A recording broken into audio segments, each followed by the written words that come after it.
আর পারছি না, হতাশা আর হতাশা। আমার তো এঙ্গেজমেন্ট বাড়ছে না, রিচ বাড়ছে না। বন্ধুরা, আপনারা কিভাবে এঙ্গেজমেন্ট বাড়াচ্ছেন, আপনার কিভাবে রিচ বাড়ছে, এ নিয়ে যখন আপনি ক্লান্ত, তাই তো বন্ধু আমি আপনাদের মাঝে উপস্থিত হয়ে গেলাম ছোট্ট একটা ভিডিও নিয়ে। খুবই গুরুত্বপূর্ণ এবং ইম্পর্টেন্ট একটা বিষয় আপনাদের মাঝে আজকে আলোচনা করছি। আসসালামু আলাইকুম ওয়া রাহমাতুল্লাহি ওয়া বারাকাতুহু। আসুন জেনে নেওয়া যাক আপনার এই অন্যায়গুলো হচ্ছে কি না প্রতিনিয়ত।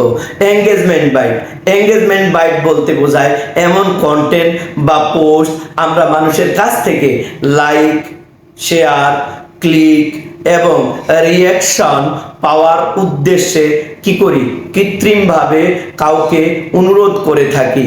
এটা জন্য আমরা কি কি কাজ করি, এই এঙ্গেজমেন্ট বাইটের প্রকারভেদ আপনাদেরকে আজকে আমি আফসার আলী আপনাদেরকে জানিয়ে দিচ্ছি।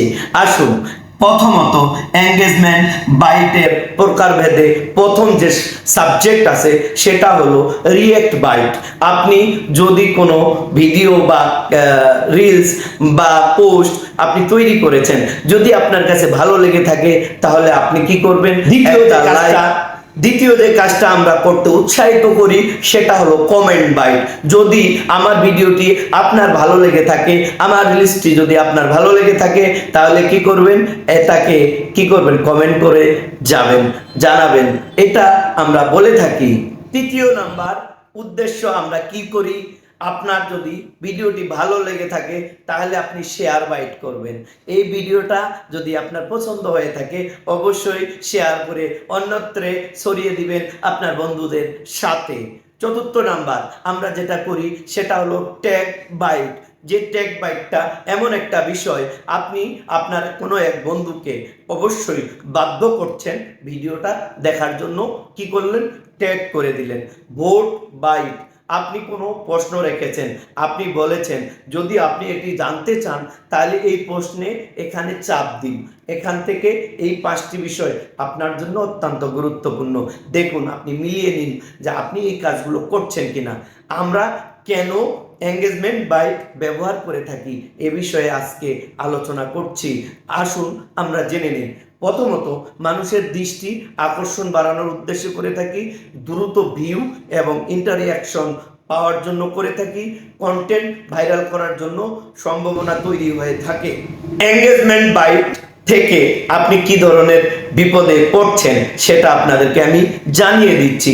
সোশ্যাল মিডিয়া প্ল্যাটফর্মে ফেসবুক এবং ইনস্টাগ্রাম প্ল্যাটফর্ম, এই দুটি প্ল্যাটফর্ম ডাইরেক্টলি তাদের গাইডলাইনে স্পষ্ট আলোচনা করেছে এই এঙ্গেজমেন্ট বাইট আপনি করবেন না। যদি করেন আপনার কখনো মনিটাইজেশন আসবে না।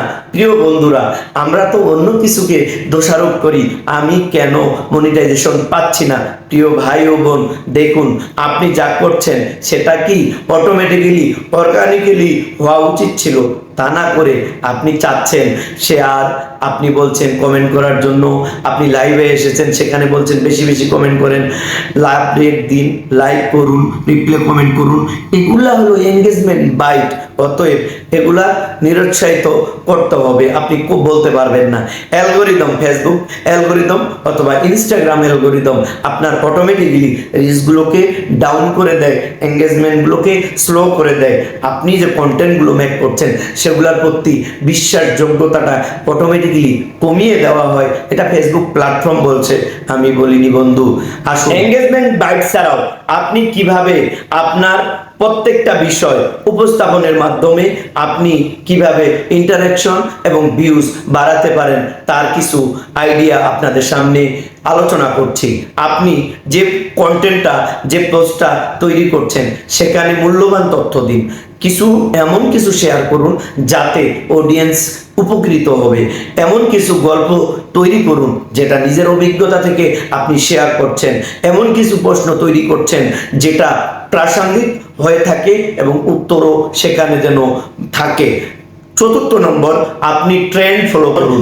আপনি ট্রেন্ড ফলো অর্থ হলো আপনার বর্তমানে প্রেক্ষাপটে সমসাময়িক যে বিষয়গুলো খুব ট্রেন্ডিং এ আছে, আলোচনার বিষয়বস্তু আছে, সেগুলোর উপরে আপনি কন্টেন্ট মেকিং করুন।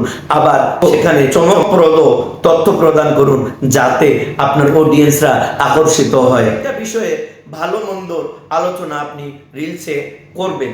মানুষকে কিভাবে আসল কন্টেন্ট তৈরি আকর্ষণ করা যায় সেদিক থেকে আপনি টিপস দিবেন। এবং পরিশেষে আমি একটি কথা আপনাদের মাঝে উপস্থাপন করছি, এঙ্গেজমেন্ট বাইট থেকে আপনারা নিজেকে বিরত রাখুন এবং মানসম্মত এবং আস্থাজনক কন্টেন্ট তৈরি করুন, যা আপনার জন্য দীর্ঘমেয়াদী সফলতার চাবিকাঠি হয়ে